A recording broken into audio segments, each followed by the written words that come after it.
Hi, welcome to episode 3 of the Miss Goodyear podcast. I'm here today with a very special guest, our very first interview ever, Dr. Maria Hartman from Columbia's Teacher College.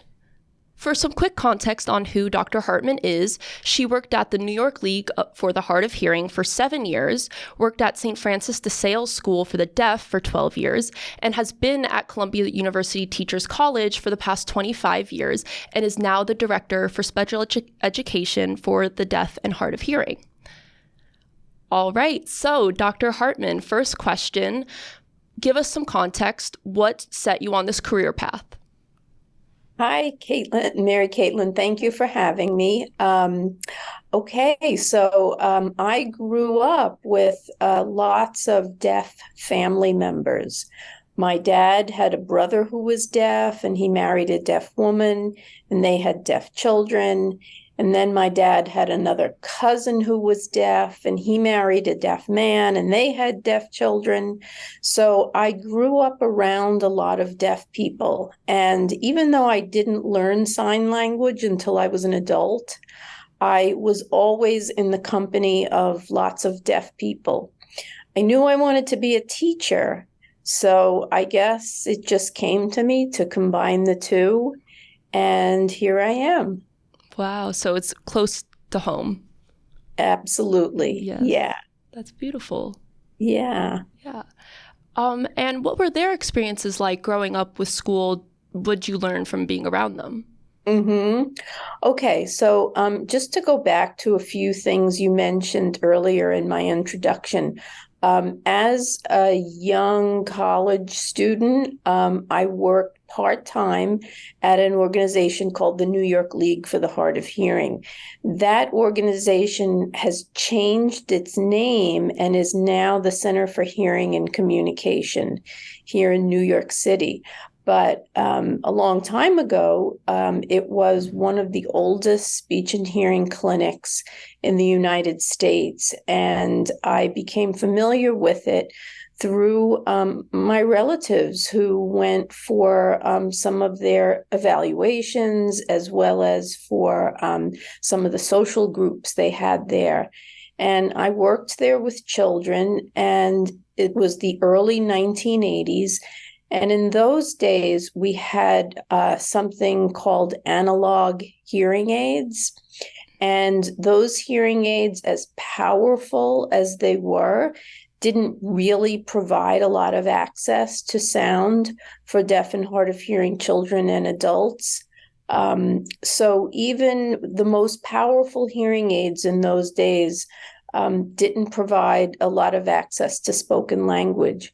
So in my family, and with many deaf and hard of hearing adults and children, a lot of communication was around lip reading or speech reading. And we had family signs, so we did lots of gesturing, and we just had our own sort of internal communication methods. But yeah, I would say that, having access to the conversations that occur around you in spoken language, were a big part. We're not having access. We're a big part of the challenges for those family members and other deaf community members that I knew growing up. Right. And that's actually a perfect segue into my next question. What are the biggest changes you've seen, technology or just education, throughout your career? Okay, so two interesting things. So now in 2023, we have a real advancement in hearing technology. So we have digital hearing aids instead of analog hearing aids, and we have cochlear implants. And both of those devices can theoretically support so much more access to spoken language than the analog hearing aids of long ago. So I say theoretically because there are lots of variables that go into whether they are supportive of accessing conversation or not. So one of the things we talk about with young deaf children is early intervention and how often they wear their hearing aids and how, or their implants, and how much therapy they have to help their brain make sense of the sound that's coming in. But there is tremendous potential now for deaf and hard of hearing children and adults to hear more spoken language through our advanced technology. On the other hand, my relatives grew up in schools where deaf children were required to learn to lip read and to attempt to learn how to talk, which is really hard when you can't hear the language. So they weren't really allowed to use sign language in school, but they did in their private lives and in their community activities. And what we see now is that there's more of an openness to modes of communication. And lots of deaf people who use hearing technology also sign. And lots of sign language users are also open to using hearing technology. So those are big changes. We've got improvements in the technology that can provide access. And we've also got advances in people's understandings of all the ways you might be deaf and all the ways you might communicate. Mm-hmm, exactly. Yeah, my personal experience, I wore an FM system from second grade to eighth grade. And then thankfully the technology has improved. So now I don't need an FM system. I can control it from my phone. I actually Bluetooth connect it, and sometimes I listen to music on it and stuff. And so that's just great to hear. And also another thing that what you said reminded me of, I talk a lot about a culture of shame in education. For me, with the FM system, handing the microphone, I hated that because everyone would ask questions like, why is the teacher wearing that? Why are you giving the teacher that? And personally, I would come up with very elaborate lies as to why, because I just didn't even want to answer that question. I told some people I was a part of the FBI and I was listening in on conversations. So I just think that's very interesting. I didn't know about the restrictions of using ASL in the classroom a couple decades ago. Yeah. Part of my work currently at Teachers College is to train Master of Arts students to become teachers of the deaf.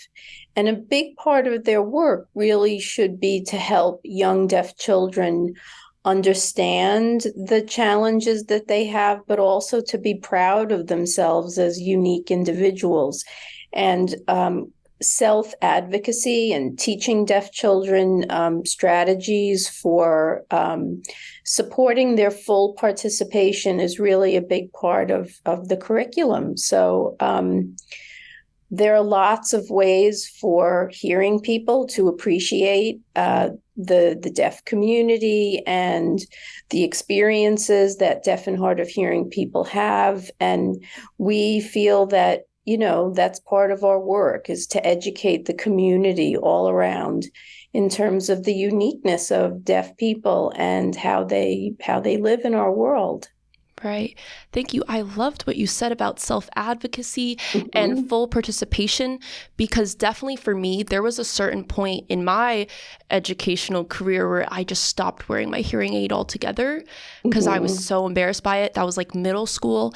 And I felt like I fell behind. I just stopped trying. I stopped asking people, what, when I couldn't hear something.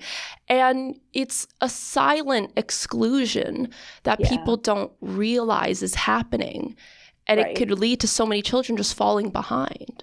Absolutely. And I credit the hearing aid companies and the cochlear implant companies with trying to make the equipment interesting looking and, something that, kids might be drawn to, because it really does provide access, and it can also be really cool looking. And I see lots of kids now who are proud of their sparkly ear molds and all the kinds of different decorations they might have and use with their equipment. So yeah, again, it's part of our work as teachers of the deaf and hard of hearing to help deaf and hard of hearing children really know themselves and know their assets, and to support the rest of the community in coming to understand their uniqueness. Yes, that reminds me of a comment that actually one time my principal at an unnamed school told me when I was first insecure about wearing my hearing aid and my parents asked for advice, like, how should we deal with this? She said, oh, she could just cover it up with her hair. Oh. Yes. No, today, hopefully our teachers are helping children be proud of their equipment and to help others learn about it and to just, broaden awareness of the different ways that people communicate. Mm-hmm. Yeah, thank you. And just a little subsection, I was wondering about changes we've seen. How did COVID impact things? Because I know it personally did for me, so I wanted to hear. Sure. I think COVID was rough for everybody, but if you're challenged by listening and challenged by communicating in general, being on Zoom is not as good as being face to face with a person. Whether you use sign language or spoken language, there are all kinds of ways that Zoom can sort of snafu to get in the way of good communication.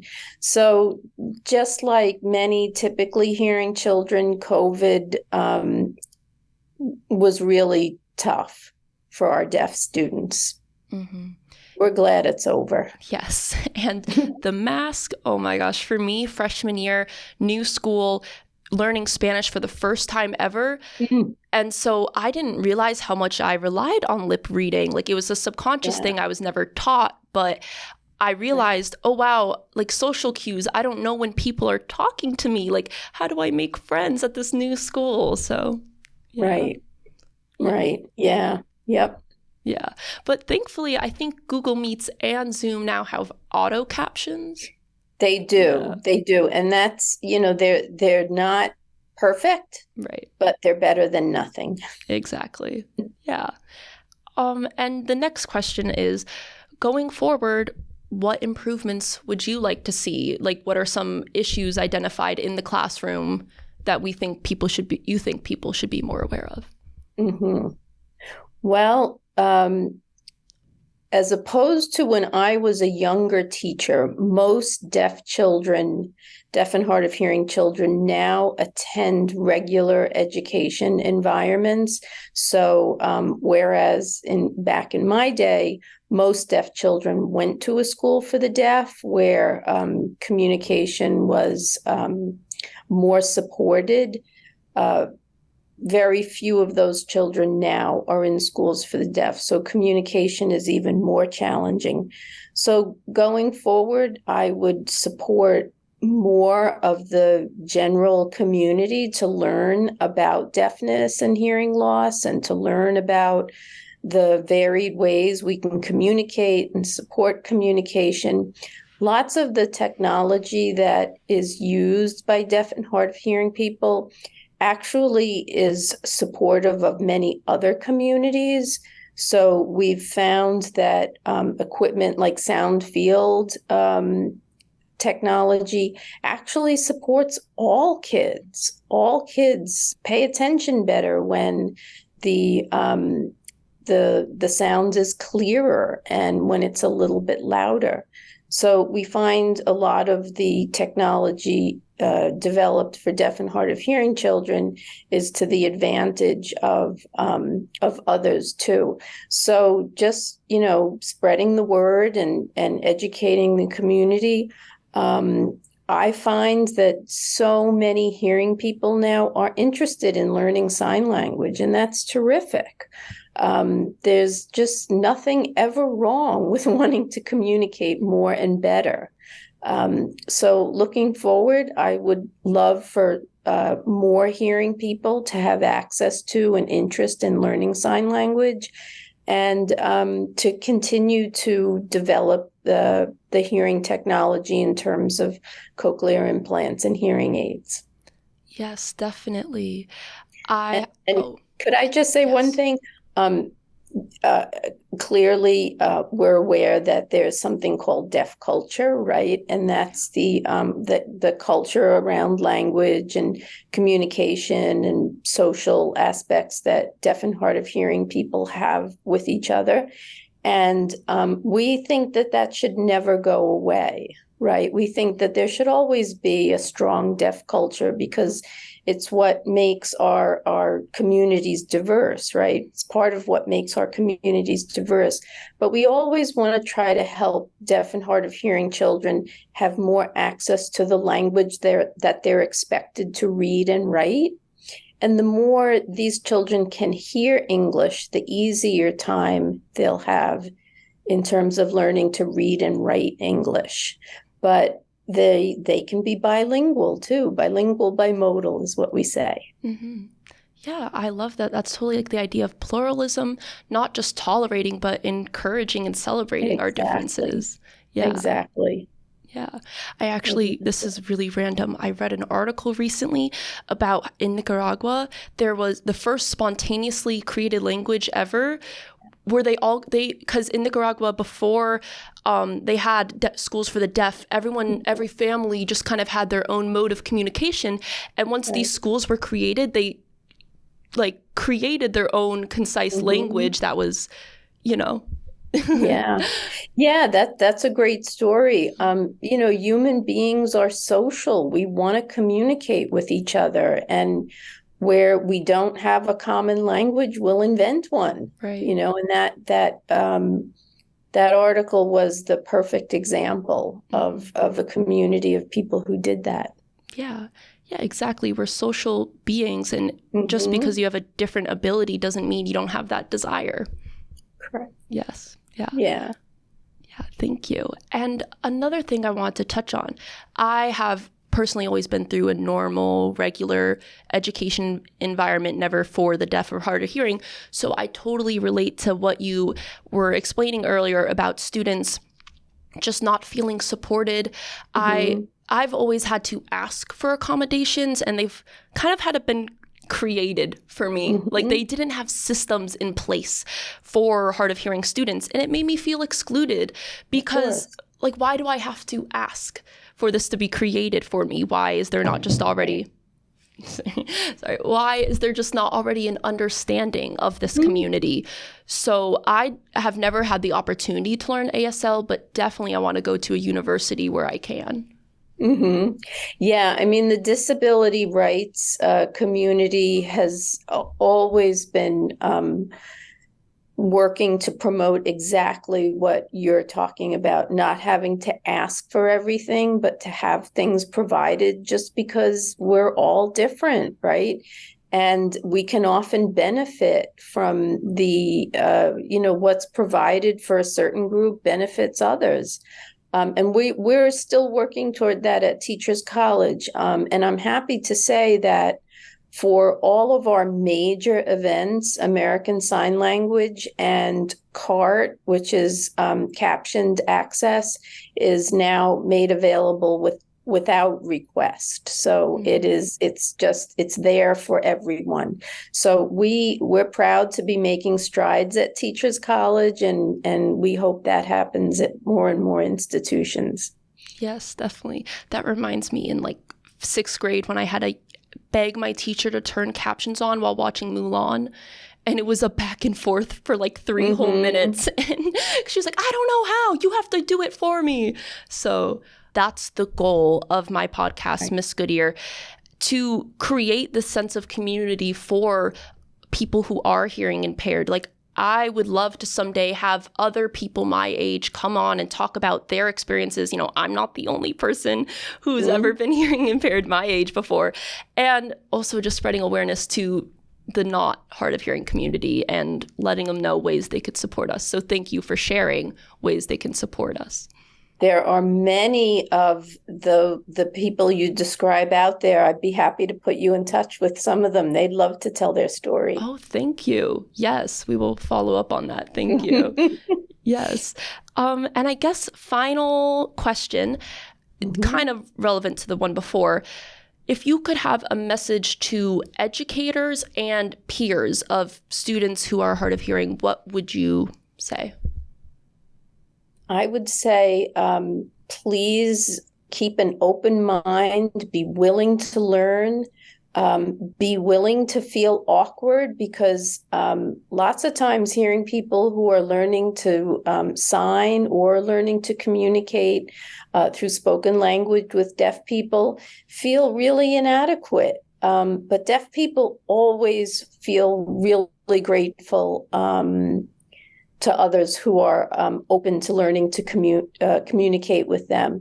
So that would be my hope, that you would always maintain an open mind and that you'd be willing to be vulnerable. Thank you. That's amazing. We're so grateful for you being here. Thank you. I'm grateful for the opportunity to talk about this, and I'm the teacher me is proud of you, and the parent me is just clapping for your dad, and Mm-hmm. and this was a very fortuitous meeting, I think. Thank you. I mean, love to stay in contact. Please. About students and getting her back. Yeah, and if you ever want to come back, yes. All the connections, the better. The more perspectives, the better. So please.